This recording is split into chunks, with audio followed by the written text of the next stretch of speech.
पुराने ज़माने से ही इंसानों ने आसमानों को जीतने का ख्वाब देखा है। इस चैप्टर में मतलब कि 2 स्टोरीज अबाउट फ्लाइंग के अंदर भी 2 कहानियाँ हैं और दोनों फ्लाइंग से रिलेटेड है। इसमें पहली कहानी है हिज फर्स्ट फ्लाइट और दूसरी कहानी है the black aeroplane. His first flight कहानी एक यंग सीगल की है जो कि एक समुद्री पंछी है और वो उड़ने से डरता है। क्या वो उड़ सकता है या नहीं, वही हम लोग इस वीडियो में आज देखने वाले हैं। और द ब्लैक एरोप्लेन कहानी एक पायलट की है जो तूफानी बादलों में गुम हो गया है। क्या वो अपने घर सही सलामत पहुंचता है या नहीं, ये हम लोग इस वीडियो में नहीं देखने वाले हैं, बल्कि इस वीडियो के नेक्स्ट पार्ट में देखेंगे।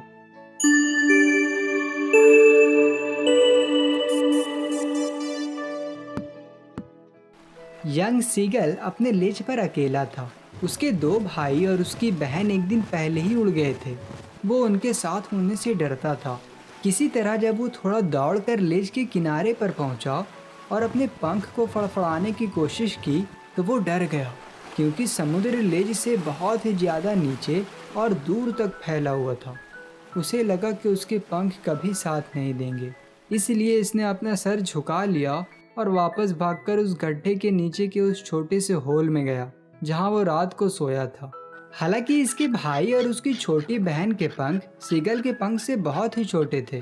वो लोग भागकर किनारे पर गए और अपने पंख को फड़फड़ा कर उड़ गए, लेकिन वो उड़ान भरने में नाकाम रहा, इसलिए वो उदास था। फिर उसके माता पिता आते हैं और डांटते हुए बोलते हैं, जब तक तुम इस लेज से नहीं उड़ोगे तो तुम्हें भूखा ही सोना पड़ेगा और कोई तुम्हें खाने के लिए नहीं देगा। लेकिन फिर भी वो उड़ान नहीं भर सका। उसे डांटे हुए 24 घंटे हो गए थे, तब से कोई भी इसके पास नहीं आया था।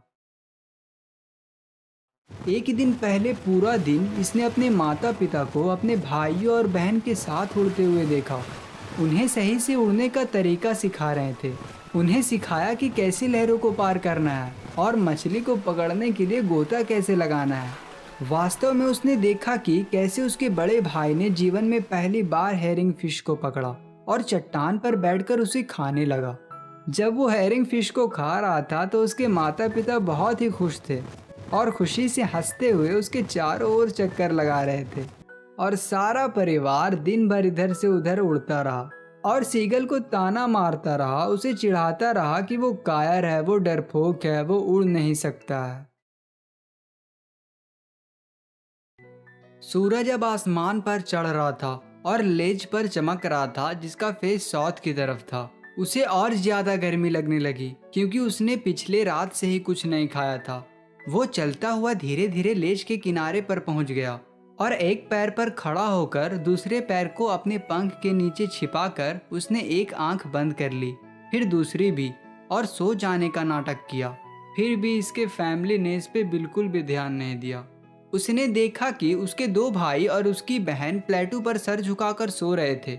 उसके पिता अपने पंख को सही कर रहे थे, सिर्फ उसकी माँ ही उसे देख रही थी। वो प्लेटू पर एक छोटे से ऊंचे हम्प पर खड़ी थी और उसका चेस्ट सीगल की तरफ था। बार बार वो मछली के एक टुकड़े को नोच रही थी जो कि उसके पैरों पर पड़ा था और फिर चट्टान पर अपनी चोंच के हर हिस्से को खुरच रही थी। मछली को देखकर सीगल के होश उड़ गए। कैसे वो खाना को इस तरह फाड़ना पसंद करता था, अपनी चोंच को बार बार खुरचकर उसे मसल देता था। सीगल रोते हुए अपनी माँ से खाने के लिए मांगा, लेकिन उसकी माँ ने उसे धुतकार दिया। लेकिन फिर भी सीगल उदास होकर अपनी माँ को आवाज लगाता रहा। फिर अचानक 1 मिनट बाद वो खुशी से चिल्ला उठा क्योंकि उसकी माँ मछली का एक टुकड़ा उठाकर उसके पास उड़ती हुई आ रही थी। वो खुशी से थोड़ा आगे की तरफ झुक गया, लेकिन जब वो उड़कर उसके पास आई और बिल्कुल उसके सामने ही थी तो वो रुक गई और आराम से बैठ गई। उसके माँ के पास जो मछली का टुकड़ा था, सीगल उसे आसानी से लेकर खा सकता था। फिर वो सोचने लगा कि मेरी माँ मेरे पास क्यों नहीं आ रही है, थोड़ी दूर पे क्यों रुक गई है। इसने हैरत से एक पल इंतजार किया और फिर भूख से पागल होकर उसने मछली पर झपट्टा मारा। एक जोरदार चीख के साथ वो बाहर और नीचे की तरफ गिर गया।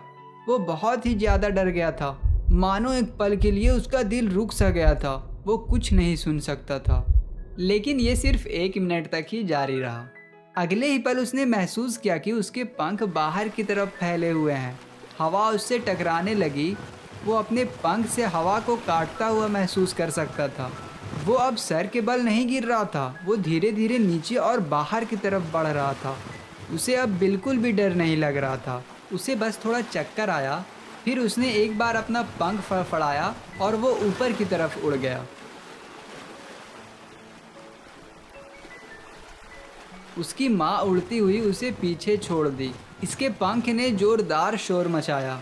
सीगल एक और आवाज़ के साथ जवाब दिया। तभी उसके फादर खुशी से चीखते चिल्लाते उसके ऊपर से उड़ रहे थे। उसने अपने दोनों भाइयों और बहन को अपने चारों तरफ घूमते, उड़ते और गोता लगाते हुए देखा। फिर वो पूरी तरह से भूल गया कि वो हमेशा उड़ने से डरता था, और वो चीखते हुए अपने आप को शाबाशी दिया कि वो अब ऊंची उड़ान भर सकता है और गोता लगा सकता है। वो अब समुद्र के पास था, सीधा उसके ऊपर ही उड़ रहा था। इसने अपने नीचे एक विशाल हरा समुद्र देखा जिसके ऊपर छोटी छोटी लहरें चल रही थी। इसके माता पिता और इसके भाई बहन उसके आगे इसी हरी भरी मंजिल पर उतरे हुए थे। वो इसे इशारा कर रहे थे, तीखी आवाज़ निकाल रहे थे। उसने अपने पैर गिरा दिए, उसके पैर उसमें दब गए। वो डर के मारे चिल्लाया और अपने पंख को फड़फड़ाते हुए फिर से उठने की कोशिश किया, लेकिन वो थका हुआ और भूख से कमज़ोर हो गया था, इसलिए वो उठ नहीं सकता था।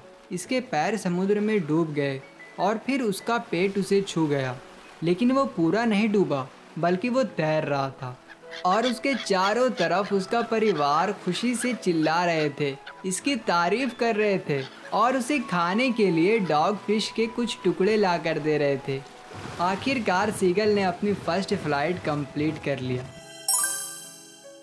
तो चलिए अब आपको डिफ़िकल्ट वर्ड का मीनिंग बता देते हैं जो कि इस कहानी में यूज़ किया गया है। ये जो ज़मीन से उठा हुआ और ऊपर लगभग प्लेन है, इसे प्लेटो बोलते हैं, और जो बाहर की तरफ निकला हुआ हिस्सा है इसे लेज बोलते हैं, और लेज के सबसे आखिरी पार्ट को ब्रिंक कहा जाता है। प्रीनिंग मतलब होता है पंख को सही करना। ये है हेरिंग फिश और ये है डॉग फिश। डाइव का मीनिंग है गोता लगाना। सिंपल लैंग्वेज में समझाएं तो बर्ड मछली को पकड़ने के लिए जो डुबकी लगाते हैं।